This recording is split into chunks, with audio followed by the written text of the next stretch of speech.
Hello, hello, hello. Hello, everybody. This is Conrad with Tom, and we are on our 9th recording. And last time we talked a lot about was it belief? Yeah. It was belief. Today was supposed to be 2. No, well, today is putting in the actions. Okay, yeah. Subconscious reprogramming. Yeah, okay.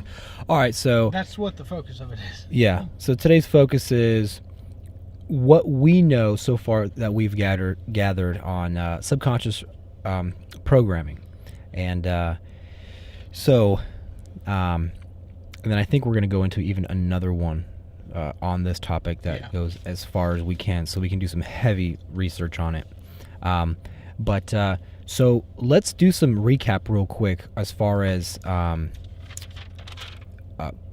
programming. So Tom, if you want to just give us a little from what we understand, because again, we're not professional scholars. We're just two dudes who are discovering this stuff, and we're starting to implement it, and we want to start to share it. Again, the platform is to, if this is your first time listening, the platform is a place where we can get together and talk about the truth, the basic fundamental principles to life and to our well-being, to the well-being of our soul, and a few more things. So let's go to Tom, and Tom, you tell us the basics of what we're gonna jump into. Okay. So subconscious programming. First off, let me ask you, what is it to somebody who doesn't know, and tell us and me what you know about it so far. Well, subconscious programming ties directly into belief and action and results. And the subconscious is the part of the brain that deals with 95% of your day-to-day actions. For example, just to give you a very practical application of this, or an example of how this works out, your subconscious is what drives the vehicle, your car, while you're in deep thought. So all of us can relate to a time where we've either had a friend in the car, or we've been on the phone, or we've been in deep thought, and we go from A to B, and when we get to our destination, we think back, and we can't remember anything specific about the drive. We can't remember exactly what we saw, or sometimes we get to where our destination is and we're like, oh my gosh, how did I even get here? Like, I don't even remember it. And basically how it's explained through neuroscience and scientists is that when you are in thought, which is kind of new to how I perceived it recently, but when you are in thought, when you are in concentration, which is about 95% of the time, when you are engaged in conscious thought, that is when your subconscious drives. So just to use an example, so let's just say I'm driving down the road and I got to be somewhere at 10 o'clock. It's 9:30 and I just got to go to a meeting or something. So I'm driving, and you're saying that at that moment, I'm using 95% of my conscious thought. Is that what you said? Subconscious thought. Okay, so I'm using 95% of my subconscious thought as I'm going to this meeting. I'm only using 5% of my conscious thought, which is everything that I see, perceive, all the information that's being related to my brain through my 5 senses, right? I'm looking at cars, and then I'm also thinking. I'm using my cognitive abilities to gauge what's going on. Hey, there's a car coming this way. Oh, it's 9:45 now. Hey, I'm kind of hungry. Oh, what does my girlfriend, wife, or kids want? Something like that. So this is where it gets a little tricky, and I just don't fully understand it yet. And so I'm going to speak from a point of ignorance. But from the way that I Just understand, 95% of the time. yeah, no doubt, maybe closer to 98. But I usually there's a fine line of ignorance that I operate within, and it's anywhere from 0 to 99% of the time. But let me just say this, just because I don't want to give people misguided information, but the way that I understand it is that when you are conscious, or that you are thinking and using your creative mind, that is 95% of the time. And that's when you operate out of your subconscious. So I don't think it's that we're only conscious 5% of the day. I think it's that, I think what they're saying is that we are just neither, like we're in between consciousness and subconsciousness 5% of the day. And maybe we're just not even thinking. Well, I don't know. I don't understand it. But the way I do understand it is it's when we are using our frontal lobe that our subconscious is what is driving the vehicle. Okay? And so if you think about it like that, like we're always thinking about something, we're always aware of our surroundings at some point in time. Yeah. We're always engaged in what's next.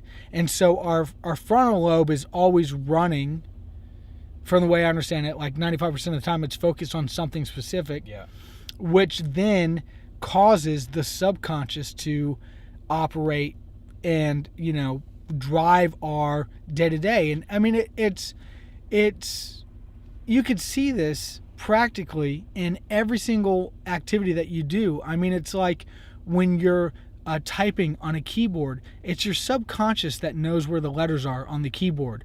You're not consciously looking down. Yeah, like there's the there. N, Yeah. there's the L. Yep. And so, that, I mean, honestly, that was a long recap just of, what we talked about last week. But we're talking about that specific part of the brain, the subconscious and the conscious, because last week we talked about how your subconscious is what brings about to fruition your goals and your desires. So if your subconscious is contradicting your conscious mind, Right. then you're not gonna get a result that you want. Right. So if your subconscious thinks you're stupid and a failure and no good and a mess up because of things it's heard ever since it was born, and that it can't overcome certain problems or whatever, then as soon as your brain sees a part of the story that you're aware of at present time, that it can coerce or start to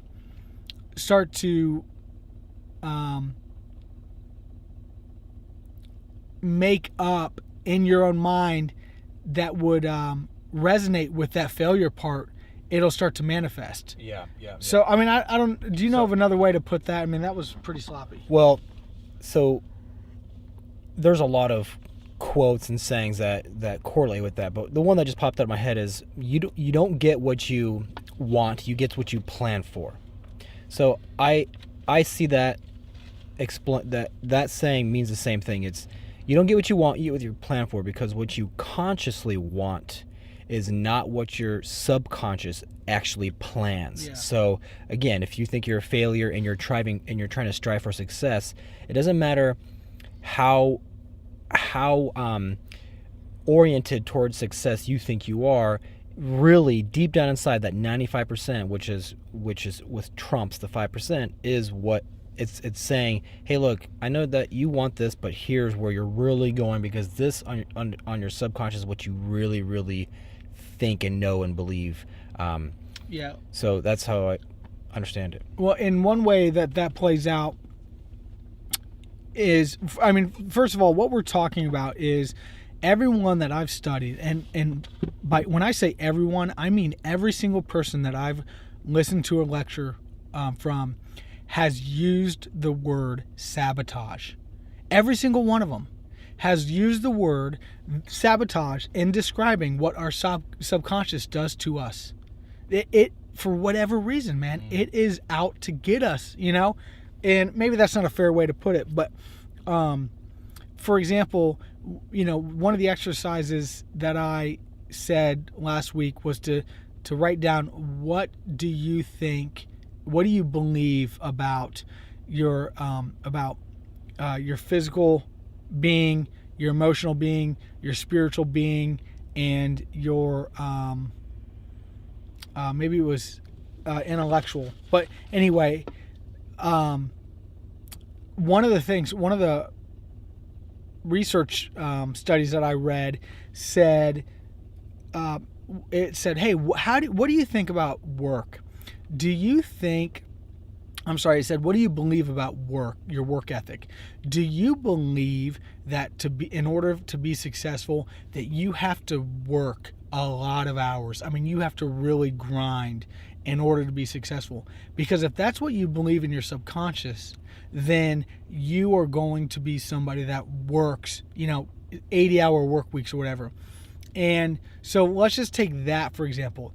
Let's say that for some reason, let's say that me personally, I grew up watching my parents, and this is not true. Like, I'm giving a hypothetical. Okay. Yep. So let's say I grew up observing my parents, and to me, in my own ignorance and limited mind, it appeared that my dad and mother did not actually go to work a lot, but we had a lot of things. We had a lot of success. Say that sentence one more time, the mic. Okay, so let's just say that because of my ignorance growing up, it appeared to me that my parents didn't actually work a lot of physical hours, but we had a lot of things. We had a lot of success. Okay, and for whatever reason, I don't know why, but let's just say that I grew up believing that. Like, maybe it's just because I was so preoccupied with activities throughout the day that I wasn't even aware that my parents were working. Right. And I just had this notion of this assumption that they weren't working, that they were present, that, because every sporting event they were there, and every school activity they were there, every weekend they were there, evenings they were there. And so I adopted this idea that in order to be successful at work, you just have to be creative or brilliant or cunning or manipulative, whatever. Okay, so now my subconscious believes that, and that's not even, that's not my fault. Like, that happened before I was even old enough to make a conscious awareness, that's what I believed. And so here's how it plays out. It plays out because, let's say now my conscious creative mind says, I want to be successful. I've got a business and I'm putting all my eggs in that basket. And then I'm trying to make it happen, but today I wake up tired, okay, and I don't feel like going in and grinding. And my subconscious says, oh, dude, you don't have to go in and grind today. You're going to get where you want to get. Take a rest, take a nap. You can do tomorrow what you could do today. And so your subconscious then sabotaged you, and you buy into that being tired, and then you don't accomplish anything that day, and you've justified it in your mind or whatever, and you don't even realize that it's contradictory. And it felt right. Yeah, exactly. It felt, yes. It felt like, you actually may have even felt like there was no other option. Like, you were exhausted, like you were tired. And so the point is that these doctors, these neuroscientists are saying that that our subconscious, to no fault of our own, is programmed by nature to sabotage us. And like I said, when I say, just to be fair, when I say all, I mean like 6 people. Like I've maybe researched, like Okay. six different Yeah. scientists. No, I hear you. And so, you want to finish? I want to say one quote Yeah. because you started this podcast off and you said, "Hey, let's recap." Yeah. This quote encompasses everything I think that we talked about last week that we want to bring into this week, and I didn't have the quote last week. Okay. Conventional belief was that your life, to a large degree, was determined by your heredity. The new science of epigenetics, above the genes, quote unquote, says no.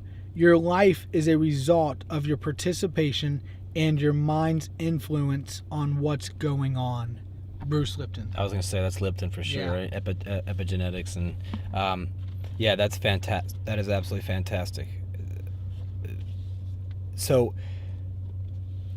the funny thing is that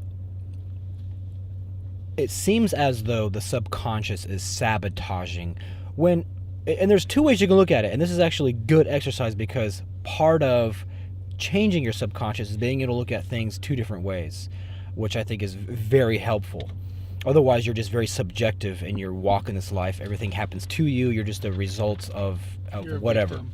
You're a victim, right? So once you get objective awareness, then and the ability to look at things two different ways, the positive and negative. Let's just make it easy and say it's positive and negative. Then we're on a good track. So first things first, like you can think the subconscious programming, like growing up and doing things exactly as your parents did. You can think that your subconscious is trying to sabotage you. But on the other side, if you look at it from a positive sense, it's your subconscious is just merely trying to duplicate what you already know. So you kind of have a sense of having bearings in this life, so that you're not walking completely just with nothing to lean on. Without an identity. Without an identity, not the conscious identity, like, oh, I'm a this, I'm a that, but just your hard ingrained identity. We're talking about even DNA, which I know Bruce Lipton gets into, start talking about epigenetics, which is great. But so we are born with our basic physiological abilities, and so that's something that we need to have to be able to function on a physiological level. But then let's talk about the subconscious level, where you grow up in an environment, you grow up around your parents, you grow up around the influences, and then that gets ingrained in your subconscious by the time you're 7, and now you're living life, and how you react to this world, what you go and do, how you think, it's all you're doing is tapping into that program that was downloaded into your software years ago. And so when you try to do things opposed to your subconscious, man, it's hard. It doesn't feel good because you're trying to go against really the grain, like the ingrained ruts in our mind. You're trying to fight that.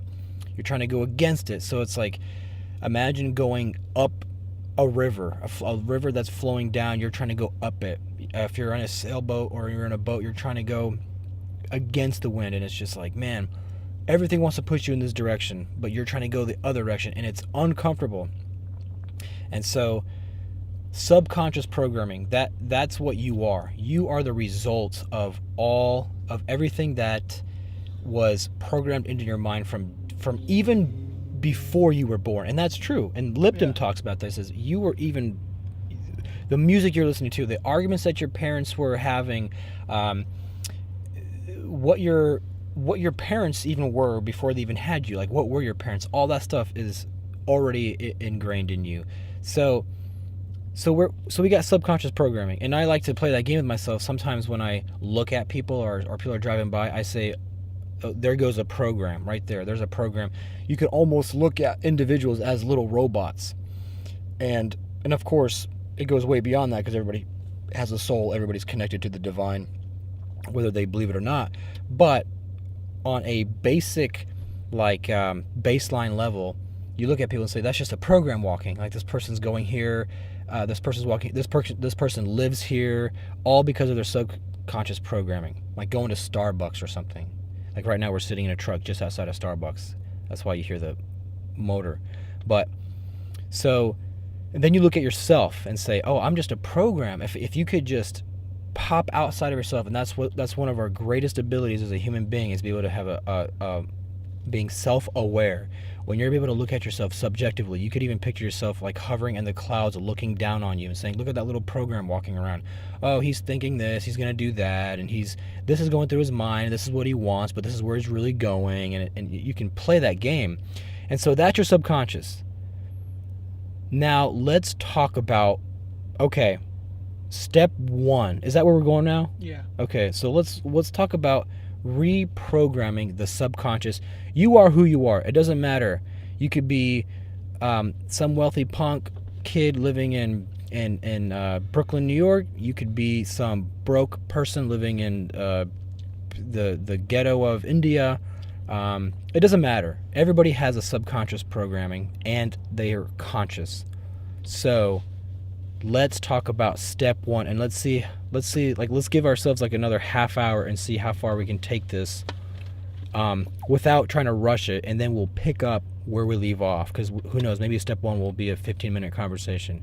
But okay, so would it be fair to say that the first thing is awareness? Yeah. You have to be aware that this exists. Well, not only awareness, but you have to believe that you can reprogram your subconscious. Okay, so first awareness, and then you got to believe it. Yeah. So that's right, because I could say, hey man, do you believe in Santa Claus? Mm-hmm. Well, now you're aware of Santa Claus, so I'm going to tell you, but now do you believe? So so now you're aware. We're all aware here, and we're all trying to do this in a positive way. So I will say this though, to not to throw a wrench in this, but there is some minor aspect, or maybe it is major, where the belief has to be authentic, right? It's like, well, absolutely, the feelings have to match the belief. That's the only way. That's how it works. Is belief. Yeah. So, and I know that once we get to belief, like in depth, we're gonna go into some really in-depth stuff. So, all right, so we're aware now. So let's talk about step 1, and let's see if we can say it in a way so that we can believe in it.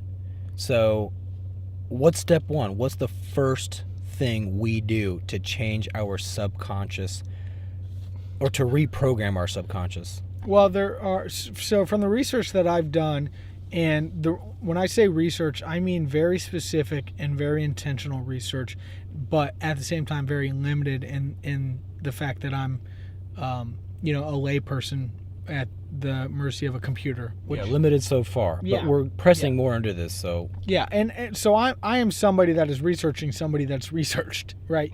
And so the good news, which is also somewhat bad news, but I think it's more good news. The good news is that there are only a handful of things that you can do to reprogram your subconscious. That can be conceived as a bad thing, depending on how you look at it. But I think it's good news, because every one of these researchers that I'm studying, or that I look into, has overlapping ideas. Some have maybe a couple more than the others, but they all have just a very limited number, maybe 7 to 10 things that you can actually do. Some of them are best done, or only can be done through the means of psychologists, or like Bruce Lipton, somebody with a PhD that can facilitate these things in a lab. But the majority of these things that I've discovered can be done by yourself with a smartphone or a computer. Mm-hmm. So I didn't rank these, but I put a bunch down, and they, like I said, they overlap, they carry over from other scientists and whatnot. But one of the things that I put down that I think is the most practical and easiest to do, because of our ability to be aware and spot these things, is to separate yourself from toxic people. from negative people, from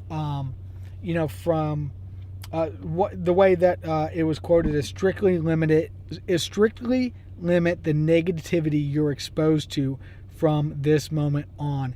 So a couple practical examples: avoid the news. Oh gosh, Yeah. Stop hanging around toxic people. Seek out positive information to watch and read. So there you've got omission and commission, right? Like stop doing these things and start doing these things. So not only is avoiding negativity something that you're supposed to stop doing, but also in place of avoiding that negativity, start researching or listening to and watching positivity, positive things. And that could be hard too, because look, man, we might even have some people who are very close to us, like in our family, very close friends that we hang out with all the time, that now you got to start filtering. It's like, okay, is this person actually a negative person? And we've had those people in our lives, people who, and you might be that person, the negative person. So you got to make sure you check yourself as well, because I know that I was hovering on a negative frequency for many years, and then sometimes you'll jump back into that, and so you always got to check yourself. But it may mean that you might have to stop hanging out even with close family members, or limiting your exposure to them, because man, negative family members can really bring you down. And that's like that old saying, like, bring you down. But okay, so there's that. Omission, commission, limit negativity. Stop watching the news, which is huge, which that could be a whole conspiracy in itself, man. Yeah. You listen to people like David Icke. I don't know if you ever heard of him, but he's one of these guys who talks about these kind of things. And one of the things he says, or at least I think he said, but if he didn't, then he has, but anyway, how there's like a global conspiracy, like the news is actually precisely there to keep people at a negative, low frequency. It's not just like, hey, this is just how it is. It's very intentional, because it knows that it limits the level of consciousness. The level of consciousness it brings us down to a lower level of consciousness, so that we pretty much stay in the darkness. Well, I know this isn't necessarily a fair example to give people. There are a lot of holes in this statement, but guess what? I don't watch the news, and I'm still here. I'm alive. I'm well. Yeah. Like some people, I don't know the arguments firsthand, but I know some people would think that it's just foolish or ignorant to not be up to date with the news. Like, what kind of argument can you make for that? Like, oh my gosh, what if there's a serial killer in your neck of the woods? But I'm telling you, man, I've heard a lot of very respectable people who say, I just don't watch the news. Like Wayne Dyer. Wayne Dyer was Wayne. Do you know Wayne Dyer? I personally. He was a very popular. He passed away, I think, in the 90s or something. I'm not saying Wayne, I know. Or 2000, or the early 2000s, but Rest he was all about meditation and positive thinking. And one thing he said was, he doesn't watch the news. And anyway, yeah. I think it's a very practical thing. This isn't really about not watching the news, but man, I'll just tell you, that's a big part, though. It is just so negative. It is just crazy how we are wired to be so attracted to negative media. Yes. Like why are we so attracted to drama? Yeah. And not, just conflict. it's nasty. Like, anyway. So secondly, this I think is pretty big. Let me say this though. This is a huge underlining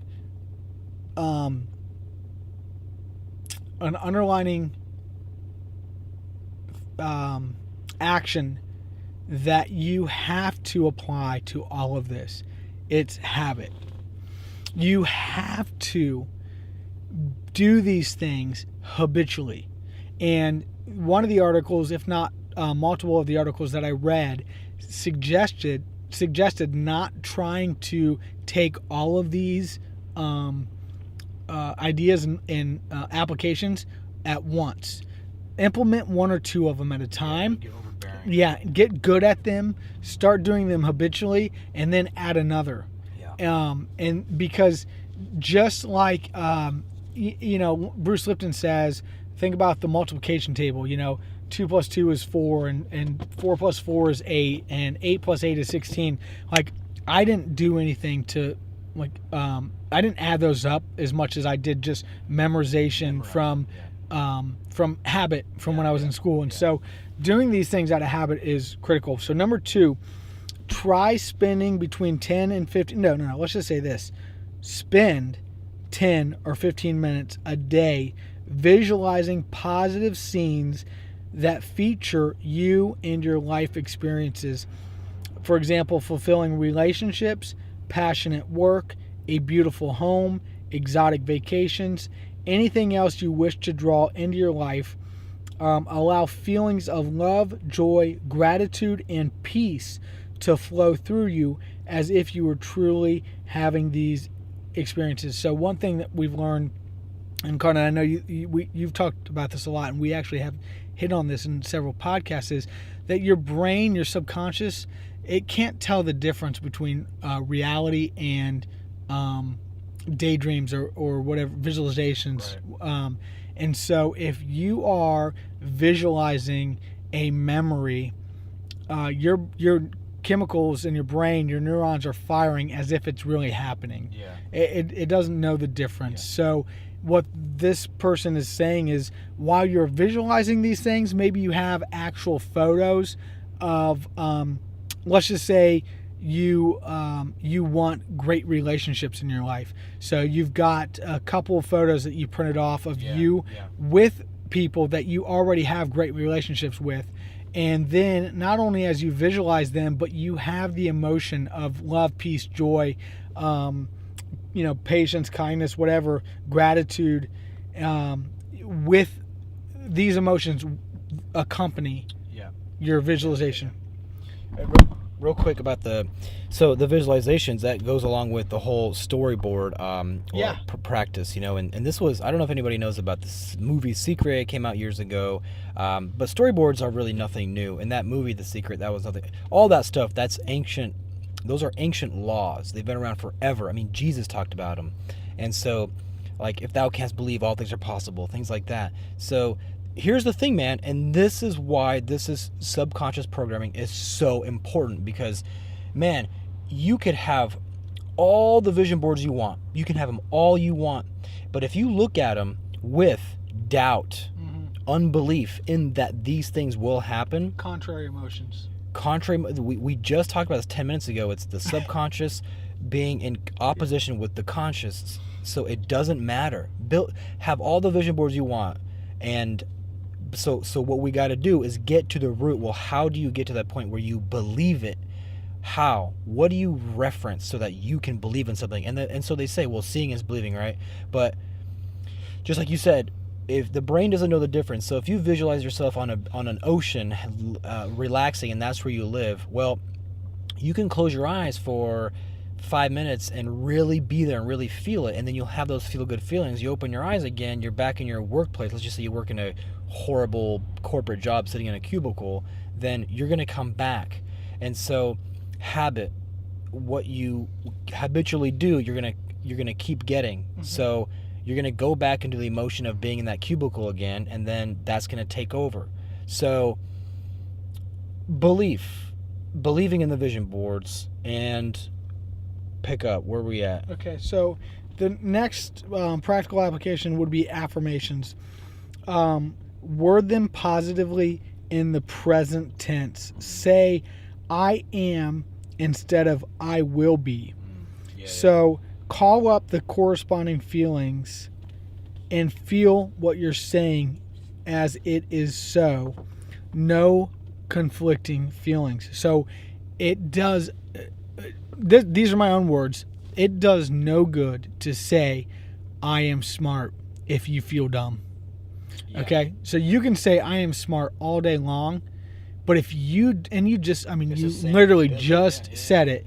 If you don't feel it, and so if you have a difficult time feeling what you're saying is true, then that's what you need to work on. You need to work on how can you call up a positive emotion with what you're saying. And one, I just told you about this, Conrad, but one video I watched was a monk, and he was talking about his beads, his prayer beads, and how he has 108 prayer beads on his necklace, and he will chant the mantra 108 times. And not only that, but multiple times a day and every day of the year, and so you get to a point where habitually you're calling up these words of affirmation, and the feelings will then be there. You eventually just like force them. I don't know, like, I'm not given a prescription of how you can do this, because I'm sure it's difficult, to, like, man, like, just a real clear example. I was loved as a child. I mean, my parents loved me. I mean, they told me all the time I was loved. So for me, if I don't battle with feeling loved as much as some other people. Which, dude, that is a very huge thing for some people. Never being loved, like having the parents who are just abusive, and that's huge. But But what I was gonna say is that there are some times where in my adult life I will be blindsided and have a moment of weakness where I let the surroundings convince me that I'm not loved. Maybe, maybe I've offended a couple people and they speak poorly of me over a heated moment, and then I sulk, and I'm like, oh my gosh, I'm worthless. Like I am worthless, man. I am nobody, and I forget. And so for me to repeat I am loved and then have the feelings match it, that's not that difficult. So like I imagine that if you weren't loved and you were neglected and abused as a child, then repeating I am loved, I am valued is probably something that's not going to be an easy task. Your subconscious saying, well, no, you're really not. And so the only reason I say that is because I have empathy for those people that that this is hard. This is not going to happen overnight. That's another thing that was across the board. Two consistent themes is three consistent themes: sabotage between the conscious and subconscious, habits, doing these things habitually. And the third thing is that it's not going to happen overnight. No, it's not. And there's a reason for that. And I want to touch base on that real quick. So it doesn't happen overnight. And here's the thing. The reason why that is an immutable law is because you do not want the reverse effect. If you are somebody who's living good and you are genuinely a whole person, a loving person, and being loved, you don't want one experience of hate towards you to completely reverse the trajectory you're on. And so if you like, for example, Tom says he grew up loved. If one day somebody says, hey man, you're not loved, you're worthless, and he were to focus on those emotions for the rest of the day, well, imagine if anything you focused on for just a few hours manifested itself entirely in your life. Well, then that would probably just bring him to such a horrible place he wouldn't be able to take it. So it's a gradual process, and we want that, because if you gradually focus on the positive and let the process carry out over time, well, it's going to be that much harder to undo. So that is an immutable law that has to be there, and it's good that it's there, even though sometimes it may suck, because if you are in a very hard spot, well, that's years of subconscious programming. So yeah, okay, so keep going. So this next one, and I don't know if you want to stop after this or you want to keep going, but this next one, we'll take it to 9:30ish, and then we'll continue the next one, and we'll do a extended next steps. Well, so this next one I think you're going to be able to speak to more than me. But this one is something that I started doing immediately, and everybody can start doing it right now. Is brain entertainment by binaural beats. Is that right? Yeah, by binaural beats. Binaural beats. So listen to frequencies that deliberately alter the current frequency of your brain waves. So your brain operates in so many different frequencies. So there's gamma. Gamma is when you're engaged in certain motor functions. Beta is when you're fully conscious and actively concentrating. Alpha is when you're relaxed. Theta is when you're drowsy or lightly sleeping. And delta is when you're in deep sleep. So find out.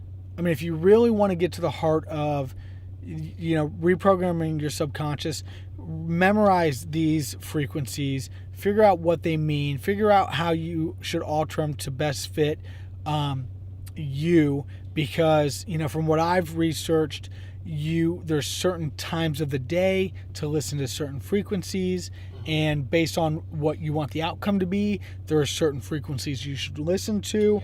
Yep. And just a real quick food for thought, your subconscious mind is more receptive when it's relaxed.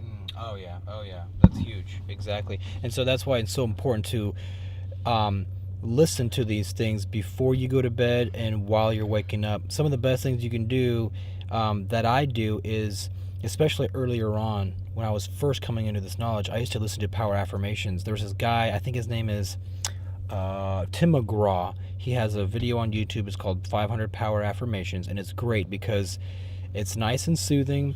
Wear headphones while you do it. Do it right before you're going to bed. And even if you want, even if you wake up in the morning, but it's the reason why you need to wear stereo headphones is because what he does is he has them. He gives power affirmations. They're just sentences like I am strong, da da da da, and then what happens is they're layered. So, and the reason why they're layered, it'll be like one sentence comes, and then like even before that sentence finishes, there's another sentence in your other ear.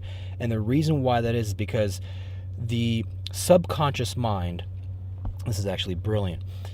The subconscious mind, when it hears something, when you hear something, when somebody tells you something, when you read something that is a positive affirmation towards you, but you subconsciously don't believe it, you will automatically combat what that message is trying to tell you about yourself if it's in the positive and you're a negative person. So the reason why it's layered is so that your subconscious mind doesn't have the time to combat it. It actually will just receive it, and then it'll try to think about the next bit of information as it's coming. So the subconscious mind has a hard time fighting against these affirmations coming towards you. So it has to be layered. Layer's the best.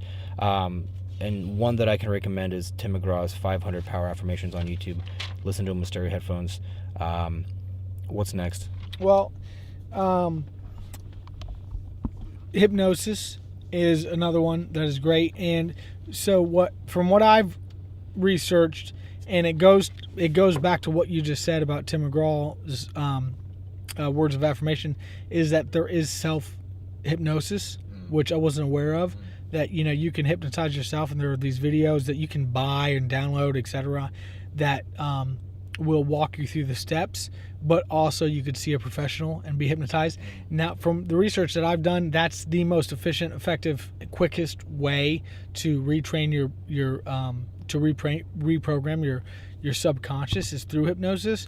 And I personally don't know what that looks like, other than being in a state of hypnosis and then being told those words of affirmation. Yeah. And so from my understanding, it's just a state of complete relaxation where you're receptive. And then receptive. I mean, the research that Bruce does and like-minded scientists is fascinating, and they talk about how the left side of the brain and the right side of the brain are functioning at different times differently based on what we're doing, and how the mind is most receptive when both of them are functioning at the same time coherently. And I guess there's a way to get them to do that. And so on Bruce Lipton's website, you can go to resources, and via that there are some ways. I mean, he claims, which I believe in, but he claims to be able to reprogram certain parts of your subconscious within a matter of minutes based on his technology. I haven't looked into it yet because from what I understand, it's a paid thing, and you have to go to probably his lab or whatever to do it. Just club you over the head. Yeah. So I haven't even. Yeah. Okay. So I haven't researched that, and then. Hey, real quick, I want to say something. And this is such a testament to why this is all so real. Okay, so for the past 2 days, I've actually felt kind of crappy. Oh, you've looked better. And look, I've been on a nice incline towards everything, and towards all that's good. This whole everything, the subconscious programming, God, and belief in positivity, and then of course starting this, I mean, this has been going on for a little bit, but the past couple of days I've felt kind of crappy, and I didn't know what it was exactly. Dude, I know what it is now. What? Tell me. My subconscious, because look, man, here's the thing. Your subconscious mind, I believe, is a database that you cannot erase. It's always there. And so we're never going to forget what we were like when we were 13, 12, 11. We're not going to forget that. Something we're going to have the information, but we're not going to let that be our program. We're going to be on another program, and we already are. Mm-hmm. So the reason why I felt kind of crappy is Sunday and today a little bit. I got a little bit better probably just maybe about 45 minutes ago. Is because my parents are in town. Mm. And here's the thing, dude. Just like you, my parents always showed me love. My mom, my dad, they were... I don't know that. Oh, you got me. You got me. I've seen your mom. Her form of love. I'm trying to program my subconscious, Oh, my dude. God. You just screwed it. Yeah. Dude, I've seen your mom grab a shoe with gravitational pull. She manifested a shoe in her hand from out of a bedroom through walls, Yeah, man. and cracked you upside the head My with mom it. has some esoteric knowledge, man. She knows some stuff. Oh. Okay, but here's the thing. They, and I know this is kind of hard to say, but my mom especially, she has a proclivity towards negativity. She does. Yeah. Even though she's very loving, she does have a big heart, she does some great things, she does have this, her deprogram, it makes her negative. Mm-hmm. She's snappy. You know how she is, man. And this is how it is, going out with her in public and having them around. I love my dad, but my dad is greatly affected by her frequency. And man, the last couple of days, I was like, man, why do I feel like this? Like I'm, the old program has taken over. I'm just feeling, and I'm going back to all those old vibrations that I had for many years. Yeah. And that is what happened, and that's what happened the past couple days. And so, man, that just proves to you that vibration, programming, it's all real. It's exactly the law. It's what the laws of the universe. It's what they are, and so, this is essential. All this stuff, the awareness, this knowledge. I'm telling you, it is real, and it's very important, especially if you're somebody. And I know we are, that you finally come to a point in your life where you're like, okay, things need to shift for me. This needs to be shifted. And so this is the knowledge. This is what you need to be aware of.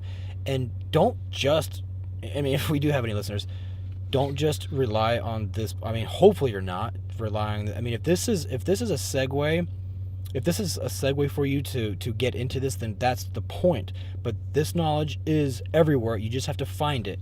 It's not just on the surface everywhere you look, but you start digging and you'll find it everywhere. Subconscious programming. Look into Bruce Lipton, Greg Braden, Joe Dispenza, and a lot of these people. And then once you start listening to people who are talking about, you'll find the people. You will discover them. You will go on that path and you'll find them. So where are we at right now? We got let's just do another 5 minutes. What? Well, that's all that I got for applications, and then I have I listed a few signs of progress.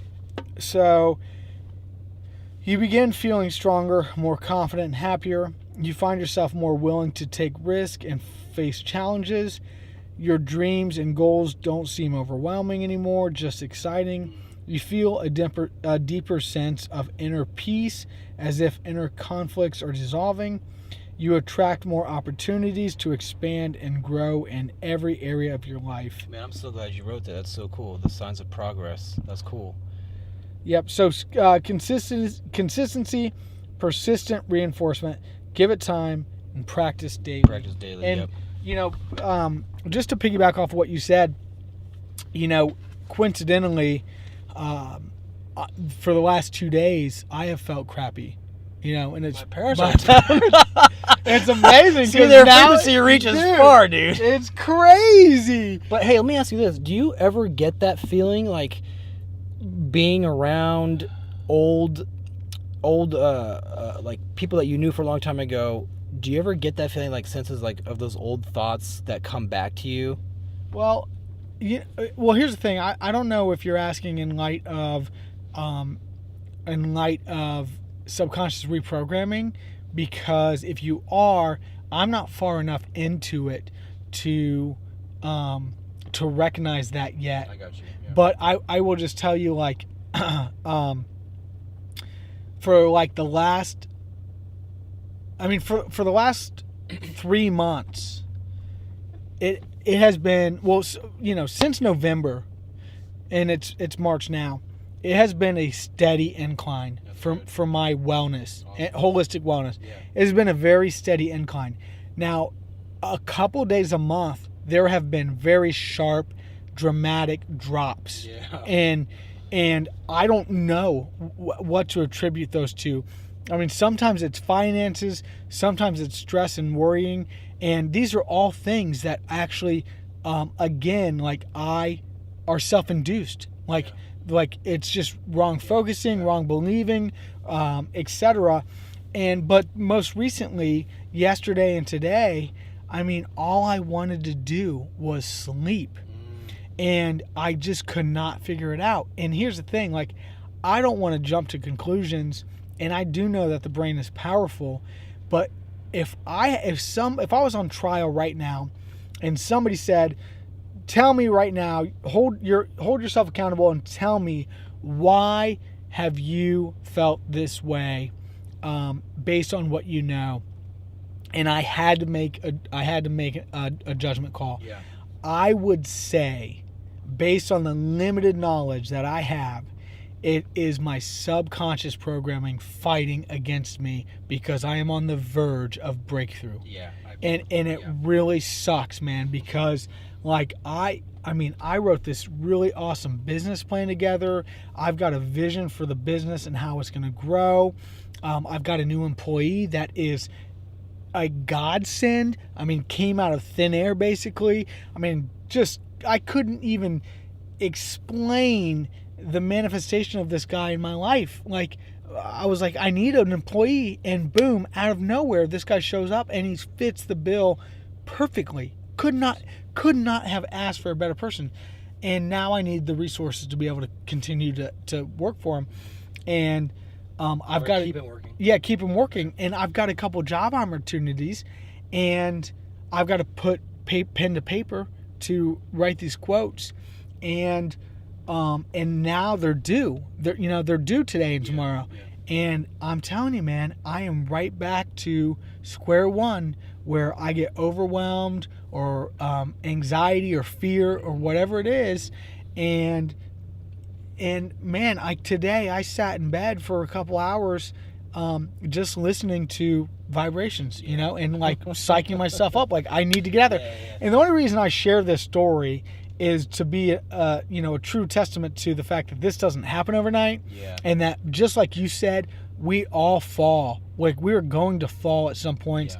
And we're both fairly new, relatively new to this. Yeah. I do think there's going to be a point in time where we recognize misdirection and immediately, And that's the beauty. and then we correct it. Yeah, yeah. Instead of getting to these places where we're moping around.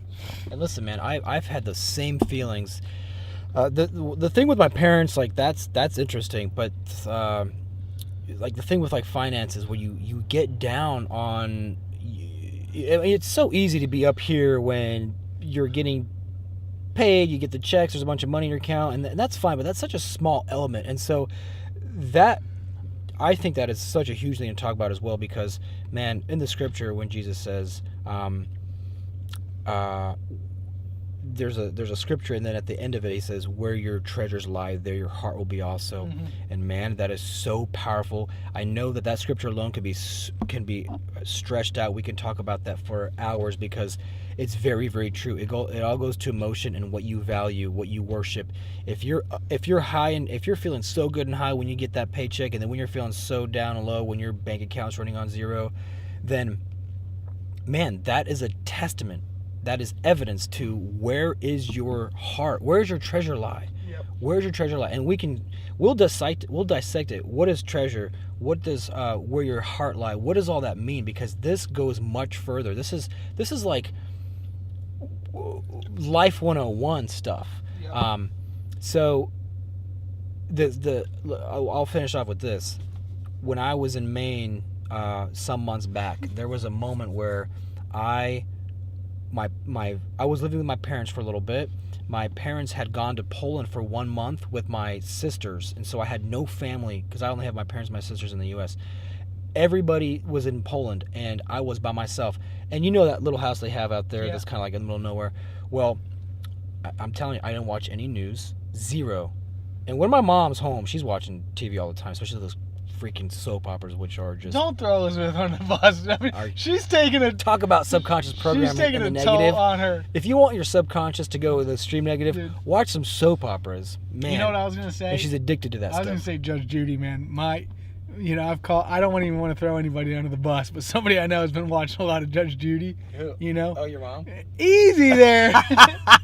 And, man, I'm like, you got to stop watching this stuff. It is just nasty. And so, look, man, like the other day you asked me, hey, do you ever watch any of those Marvel comics, movies and stuff? Like, I stopped watching movies for that reason, too, because of how movies are structured how they're structured. And so I can talk about that later. But so anyway, for 1 solid month, I'm talking 30 solid days, I woke up, no TV, no radio. I woke up to just the sounds of birds chirping, the sun rising. I would go out in the morning, I'd watch that sun come over the horizon. I would just listen to birds, watch squirrels frolic.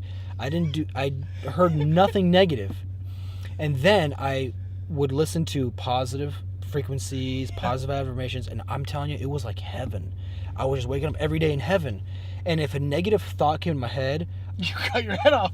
I didn't prolong it by focusing on it. It just passed. I recognized it. And that's the thing, the emotions, once you start recognizing the emotions, so you have to feel them. First you got to feel them, then you'll recognize them, because they're going to come back.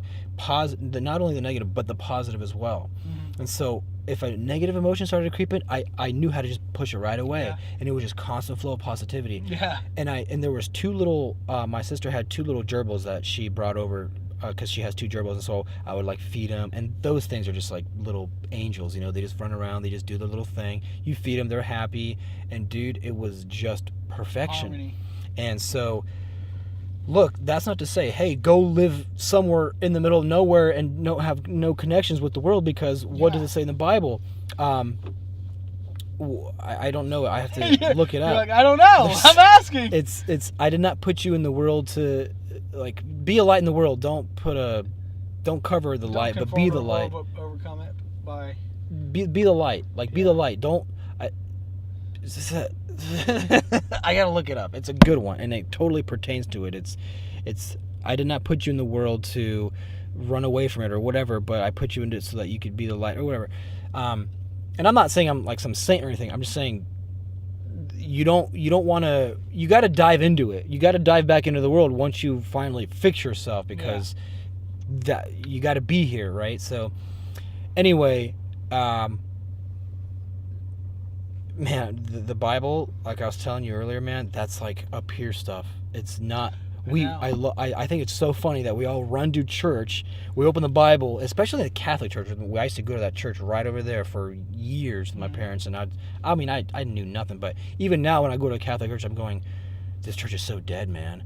Yeah. They're opening the Bible, they're reading it, and they pick people from the congregation to come up and read. They'll be like, hey, Nancy, do you want to read some scripture? She's like, yeah, sure. She goes up and reads it with like monotone, has no idea what she's reading, but she's just reading the words, and then everybody's like, and they sit down, and she's like, It's like, man, do you guys realize that you're walking into, you have a math 101 mind, but you're trying to learn like Einstein stuff. Yeah. Like, you do realize you got to do steps, baby steps. And so anyway, the Bible, you want to talk about subconscious programming, the power of belief, that stuff is like when you've already, like, that's like master level stuff.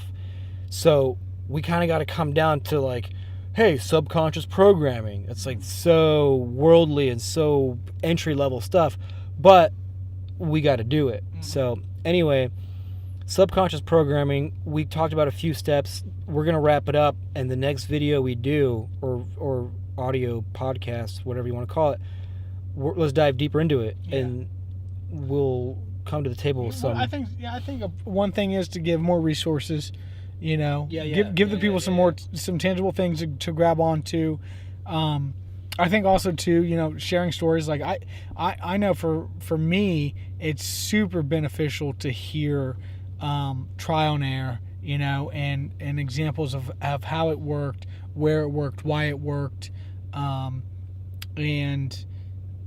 then also to the necessary steps, which we just walk those out. And if we find any more, discover any more, we'll bring those next week. But man, I think we just camp here in the belief world, in the subconscious mind world, and until we feel like moving on, because you will not achieve what you want that is contradictory to the subconscious until you master the subconscious. Yes. Now, there are some people that just, it is in their DNA, it is in their conscious and subconscious to be successful people. Yeah. They grew up wealthy, they grew up, being spoon-fed, positive things, whatever. Yeah. Maybe their parents were on the, cutting edge of this whole thing, and so they did it right. And so they're not fighting against themselves to become wealthy, successful, mentally, healthy people. And look, I'm glad you said that, because look, here's the thing, man, and this is why this is what this platform is about right here. I'll say it right now. Maybe right now we're seeming like this is supposed to be focused towards being successful, which if you think about it at first glance, it's financial gain, or to have material wealth, or to have affluence and whatnot. But look, people, there are folks out there who have those things, and then they go blow their heads off because there's something lacking. And that is that is the highest thing to achieve, is wholeness. And so that's what this really is about. Yep. It's to achieve that wholeness. Everything that you need, you already have. And that is something that you need to recognize, that we need to recognize and constantly remind ourselves. But we'll talk about that later, because that goes further. But anyway, you're loved. We're all loved. Even if we don't have parents who love us, there's a force that loves you. You got to know that. If you don't know it, then just relax for a second. So real quick, look into Greg Braden, Bruce Lipton, look into Joe Dispenza, a couple of documentaries. Go Tim watch McGraw, not the artist. Tim McGraw, the Affirmations guy. I'll throw out a couple things real quick. Go watch the documentary The Secret. It's kind of like gimmicky, but it does talk about this. Go watch What the Bleep Do We Know? That's a good one. Yeah. That talks about quantum physics, the subconscious mind. There are some good books out there. And then if you really think that you've mastered it or you want to go to the next level, read the Bible.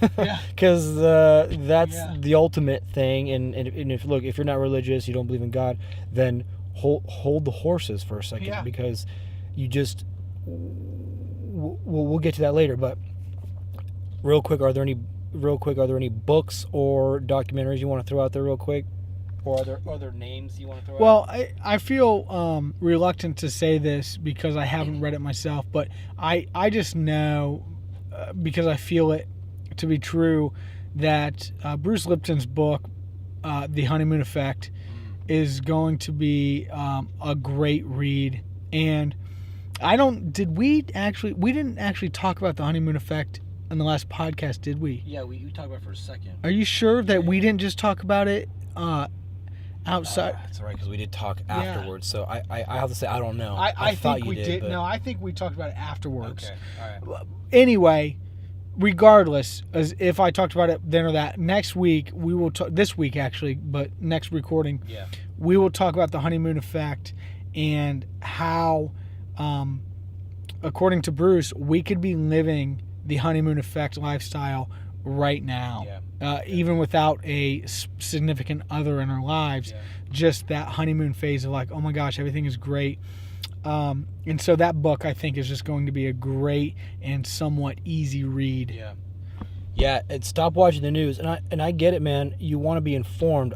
We want to be informed, I guess, to a certain extent. But really, the information that you're getting, ask yourself, what is it really doing for you? What neurons is it stimulating? Is it negatively impacting you? Is it positively impacting you? Why do you want to be informed? I understand. It's like, look, when a plane crashes and 150 people die, yeah, it's good to say, look, it's sad for those people, it's sad for the families, and it's an unfortunate circumstance. But look, man, pay attention. Why do you watch the news? Yeah, well, let me just say this. Sorry to cut you off, but let me challenge you with this. The news will seek you out. I mean, I know all the highs of the news, because guess what? And I'm not on social media. I don't watch any news. I'm not on social media. I'm not browsing Yahoo News, etc. And I get the high stories because guess what? I have friends that talk. They're like, hey, did you hear about blah, blah, blah that happened? No, you know? Yeah, so cool, man. We'll continue on the next podcast or on the next video. Dude, you're loved, man. Everybody's loved. Life is awesome. And we'll pick this up next time. All right, see ya. See ya.